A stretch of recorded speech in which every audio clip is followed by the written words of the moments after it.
Hello and welcome to Pisces Moon Astrology. I'm your astrologer, Kate Leonard, and I'm excited to explore the stars with you. Hi everyone! Welcome to the week of August 10th through August 16th. And I am very happy to say Mercury is turning direct this week. And even though there's a lot of other stuff going on, that's what we're going to be talking about, because I don't know about you, but this Mercury retrograde has wiped me out, and I'm hearing that from a lot of clients as well. Oh my gosh. People falling off treadmills at the gym, cars breaking down, emails sent to wrong people. I mean, you name it. This has been a big one. And of course, it hasn't helped that a gazillion other planets have also been retrograde, right? But anyway, we'll get into it. So here's the deal. Yes, Mercury is turning direct on the 11th. So yay, we can all yay, except he is going to be opposing Pluto, and that is no kind of small thing. Still, I'm going to take the end of the retrograde cycle. Let's get into what this all means. But just a quickie before we do, on the 11th, we have another gigantic thing happening, and I know a lot of y'all are going to be a little upset that I'm talking about the end of a Mercury retrograde when we have Venus, the lesser benefic, and Jupiter, the greater benefic, joining each other, meeting up exactly in nurturing, loving Cancer. Okay, that's also happening this week. And because I can already see your eyeballs bulging that that's not what I'm going to be talking about today, I promise you, give me a couple of days, maybe 3, and I will get you an episode, a bonus episode. Yay, I love the bonus episodes these days. I'll get you a bonus episode on the 2 benefic planets conjoining. It is a big deal. Let me tell you, the reason I didn't decide to do this episode on that, because it's huge, but I didn't do it because we've actually been in that energy, not to the exact degree like we'll be this week, but we've been in that energy since around July 31st, when Venus first went into Cancer. I mean, these 2 amazing positive planets have been playing together this whole time. So yes, this week they're going exact, but it's not like the energy is going to be new. That's why I didn't pick it, but I already know we have to talk about it. So I promise I will do a bonus episode. Just give me a few days. This Mercury stationing direct, though, is really big. It's happening while we're still in that Mars-Saturn opposition. Remember the kite from last week? We're still in that energy. And even though I really believe that the kite is a super positive thing, I do hear a lot of other astrologers talk about how dreadful the Saturn-Mars opposition is, right? And I get it. An opposition is tense energy. These are the 2 malefic planets, right? Saturn is the greater malefic, Mars is the lesser malefic, and they're in this tense opposition. But as I discussed with you before, it's part of a kite, and I really, really think that helps. Saturn is in a Mars-ruled sign. Saturn's in Aries, so that helps a little bit. Mars can't be too mean to him because Mars is his host. And Mars is in a Venus-ruled sign. Mars is in Libra, so he's working on diplomacy. So I really disagree with a lot of other astrologers. I respect them a whole lot. Anyone who thinks that, I get it. I really do. But I disagree that it's such a bad thing. I think I said to you guys already that we're going to feel some push-pull. Mars wants to go fast, Saturn wants to slow down, all of that. But ultimately, I think that we're going to be putting sort of controlled energy, Mars in Libra, into rebuilding structures of our lives, that's Saturn, so that they suit us. That's Aries, right? So I like it. I still do like it. I'm going to stand by that. I don't think it's the easiest energy in the whole world, but I don't think it's bad energy. Anyway, just to set the stage for this Mercury Pluto opposition, we also still have the Mars Saturn opposition going on. So I think, in spite of the fact that Venus and Jupiter are going to be bringing a whole lot of good stuff, I do think it's a more tense week than not. However, as I said, if you went to my Substack and saw what I wrote, I always put quotations in there. And I forget who said it. It's been attributed, I think, to a lot of people. And this is not the exact wording, but it's something like kites fly with the wind as opposition or something like that. And so while, the opposition is there, there's no getting around it. And we have two. But I think that on the other side of them, we're going to have grown a whole lot. So just setting the stage, we got a lot of stuff going on, but let's get in to the main event. So Mercury's stationing direct. This is seriously good. This means that a lot of the mercurial complications are going to ease up. And the things that we've been grappling with during this retrograde period, they're going to start moving forward. So as a reminder, Mercury went into his pre-retrograde shadow. So that was his first time moving direct across degrees that he was going to retrograde back over and then go direct over again. That all started on June 30th. So basically, just kind of think about what's been going on all of July and this first part of August, okay? Because that's the stuff that Mercury's been going forward through and then backwards through, and now he's going to get ready to go forward again through those degrees. So consider what's been going on to finally get to reap some kind of a benefit. And hey, we've paid the price, right? We might as well reap the benefits. Look at what's been complicated. Look at the stuff that's been going all wonky in your life through this period, July and so far in August. And look for themes. Has it been communications with family? Has it been trouble at work? Have you been late to everything? Are you, has it been no meeting of the minds between you and your lover? Whatever it's been that's been going wackadoo through this period, what do you think that's teaching you? We need to all ask this. What have these complications highlighted for me? What are the possible life lessons in all of these mercurial shenanigans? Because if we can kind of look at it that way, now that we're going to get to go forward, we may be able to really fix some stuff. But if we just look at it as Mercury retrograde sucked, and hey, boy, howdy did it. But if we just look at that and now we're going to be beyond it, then that's all it was for. It was for passing time. It was a sucky period of time, and now we're through it. That's not the goal.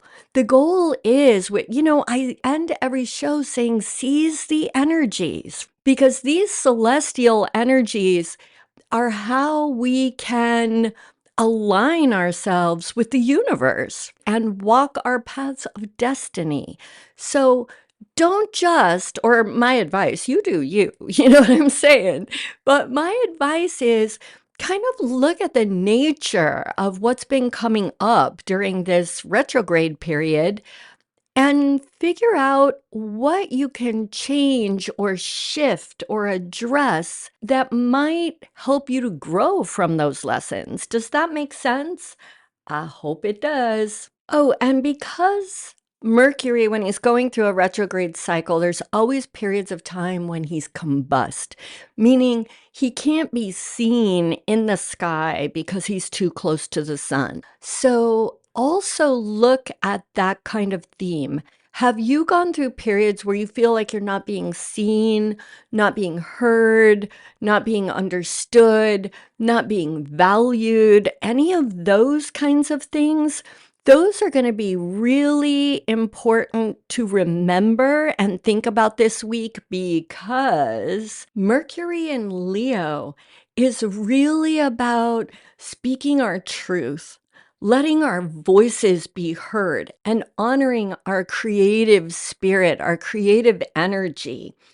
Mercury in Leo is also about really shining in social interactions, whether that's presentations at work, family dinner parties, dates with lovers or friends, whatever it is, or even us honoring and shining in our own eyes if this is impacting your first house or your first house ruler. So these are the kinds of issues that may have been off kilter for a while. I think that we are going to be stepping into the sunshine coming up shortly. One of the things going on that's going to help that after it challenges us is this Mercury opposition to Pluto. Pluto is all about power, all kinds of power dynamics, but he's also about deep personal transformation. So look at it this way. We've got Mercury who's finally going direct and saying like, okay, you've learned the lessons. I've shown you some stuff that's all weird. You've learned the lessons. Now let's speak our truth. Let's shine. Let's be our bright, authentic, joyful selves. Except we've got Pluto. Pluto is in opposition. Someone, something in power is standing opposed to us doing our bright, shiny, happy selves. What is that? It might be something that we've struggled with before. Remember, this is not Mercury's first pass over this Pluto. So what is this thing? It could be something like, I am not able to stand in my joy and my creativity because my job blows. It could be something like that. It could be my job is great, but my boss takes away my power, takes credit for my work, silences me, won't even let me present my ideas. It could be family, lovers, like I've already said, any of these areas, but there's some power person, position, situation that is really dampening our light. And in order to go through the deep transformation that's available to us right now, and that if we can get through it, it is going to bring us to creativity, joy, vibrancy, truth, all of these things, we've got to face it. And part of doing that may require that we dig very, very deep and ask the hard questions. How did I get into this situation? If it's a pattern, and during Mercury retrograde cycles, we will often have patterns come up, things that we've been through many times in our lives, and this sort of quick repetition during the retrograde cycle really highlights that for us. What patterns of being kind of like out of power in some way have you internalized? What parts of us that are buried deep are allowing our power to be taken away or silenced or whatever? Nobody can do it without some participation from us. Now, I am not victim blaming here. Okay, not at all. I don't mean that if you're not in your power, if you're in an abusive relationship, whether that's with a job, a coworker, a lover, a parent. I am not saying it's your fault. Absolutely not. But if we don't own some of, what's keeping us stuck is in our power, then how do we get out of it? So this is not about blame. This is about what part of this situation can you shift if you have the courage to dig deeply inside yourself and say this bit. By wanting to keep my mom happy, by wanting to keep our marriage stable, by needing to keep my job. In these ways, I very subtly sabotage myself and let my power go. I give it away a little bit because there's a bigger picture in my mind, and that is stability and all of that stuff I just said. You got it, right? How do we shift that? When Pluto's involved, we can go deep. We have to unearth our yuck, our stuff, our secrets. Sometimes it's secrets we're keeping for other people. Sometimes it's a family issue that we agree, probably in an unspoken way, maybe before we even knew we were agreeing. This could be like pre-verbal even. That's been coming up a lot recently. The kinds of weird old tapes or wonky power dynamics that got put in place pre-verbal. Look that up if you don't know about pre-verbal trauma. It is a big deal. So again, this is not about blame. This is about, can you go deep enough to find that thing inside you, that secret you've been carrying, that agreement you made even if you didn't know you made it, or just that place where we're scared. It's like, yeah, but if I rock the boat, what's going to happen? Can I do it? Pluto's power. Yes, you can do it if you own that power, right? Mercury opposing it means that Mercury and Leo especially, right? Your creative ideas, your independent thought, your speaking your truth and just refusing to dim your light. This is a time to go deep, own whatever is yours to own. Sometimes it's not that you have to own it, it's that maybe you stuff something so hard at some point. Self-preservation, right? We stuff a lot of stuff. And maybe it's just time that you have to say, I am brave enough right now to bring it into the light. If you do that, I promise, well, I can't promise you. We all have to take responsibility for that, but the energy is lined up for us to be able to make true growth, to truly transform in this very stand in the light, authenticity, kind of way. And if you think about it, we're still in that kite energy that's very Uranus, Pluto involved. Uranus, the rebel, the authentic self, all of that, and Pluto power. So I honestly believe that if we can get to it, if we can unearth that thing that holds us back. Uranus is helping right now because he's making that part of that kite. Go back to last week if you need to hear that episode. But Uranus is still making an aspect to Pluto and will reward authenticity. This is just so big. This is not just the end of Mercury retrograde because Pluto is involved in this. And I think that's why Pluto's been involved through the whole storyline, right? I think that's why this Mercury retrograde has been so intense for so many people. But I think we got this. I think we can do this. I think there's enough other planetary energy that is going to support us in standing up, owning our voices. We got this. I'm sure we do.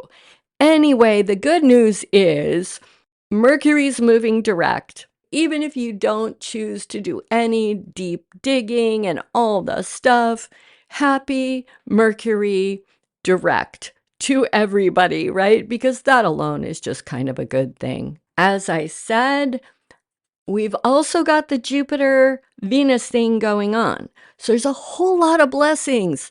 If you can do that deep dive, do it. Go for it. I honestly think most people will be super glad if they do. Now, the other thing, I'm not looking at your natal chart. So there may be things in your natal chart that shift this a little bit. That's why I have to say, you, of course, do you without your natal chart in front of me. I can't give everybody perfect advice, but that's why you should get a natal reading. I'd be happy to do that with you. Anyway, I think that's what I've got until the bonus episode. And I just want to thank you all so much. The ratings that you've been leaving me are amazing. And I can tell you've been sharing and sort of spreading the word because the numbers are going up.